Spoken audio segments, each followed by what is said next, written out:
In the shadow of the jagged Appalachian peaks, where the wind howled like a forgotten soul, young Eliza trudged through the knee-deep snow, her small brother Tommy clutched tightly in her arms. At just 16, she carried the weight of the world on her frail shoulders, her threadbare coat doing little to shield them from the biting cold. Their parents had perished in a tragic car accident 2 years prior, leaving Eliza to fend for herself and her 8-year-old sibling in a crumbling trailer at the mountain's base. But tonight, desperation had driven her to this remote cabin, rumored to belong to a reclusive man known only as Old Jack. With Tommy's fever raging and their last scraps of food gone, she raised a trembling fist and knocked, whispering a prayer that this stranger might become their salvation. The door creaked open, revealing a towering figure silhouetted against the warm glow of a fire. Jack Harlan, a grizzled veteran in his 50s, stared down at the pair with eyes hardened by years of solitude. His beard was unkempt, his hands calloused from chopping wood and hunting game, and his cabin was a fortress of isolation, built after the war had taken his wife and unborn child in a senseless bombing overseas. "What in God's name are you doing out here?" he growled, his voice rough like gravel under boots.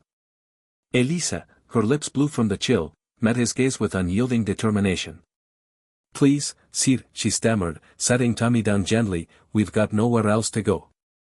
Our folks are gone, and I'm all he's got. Be our father, just for tonight, at least." Jack's heart, long encased in ice, cracked just a fraction at the sight of the boy's flushed cheeks and labored breathing. He hadn't spoken to another soul in months, preferring the company of the whispering pines and the distant call of eagles. But something in Eliza's eyes, a fierce protectiveness that mirrored his own lost dreams, stirred memories he'd buried deep. He stepped aside, grumbling, "Get in before you freeze solid. But don't think this means anything." As they entered the cozy one-room cabin, filled with the scent of pine resin and stew simmering on the stove, Tommy collapsed onto a bearskin rug, his small body racked with coughs. Eliza knelt beside him, tears freezing on her lashes, while Jack fetched a blanket and a tin cup of herbal tea he'd brewed from wild roots. That first night unfolded like a fragile truce. Eliza shared their story in hushed tones as Jack tended to Tommy's fever with poultices from his meager supplies.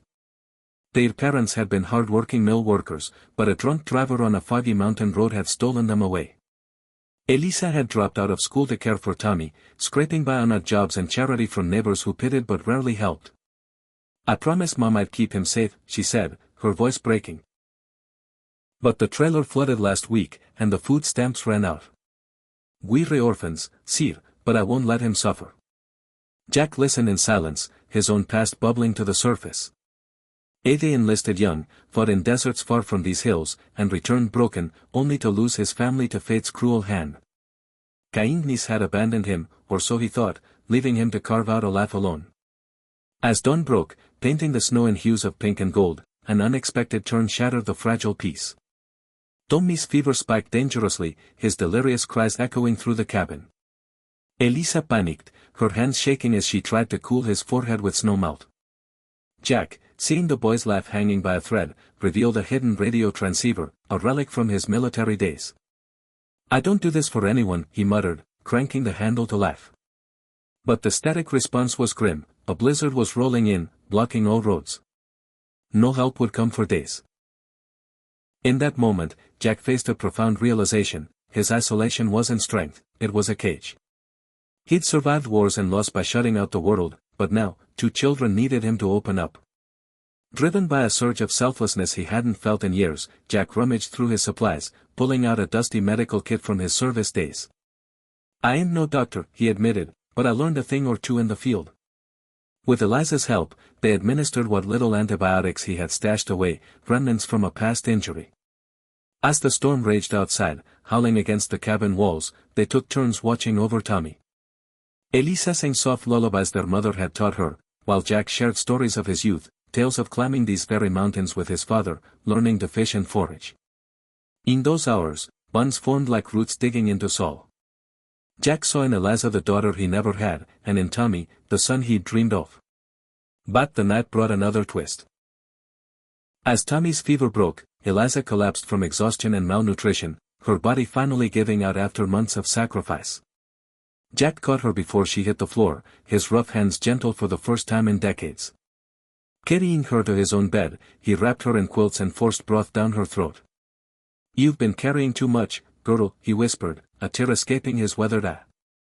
It was then that memories flooded him, his wife's final words before the accident, promise me you'll help others, Jack.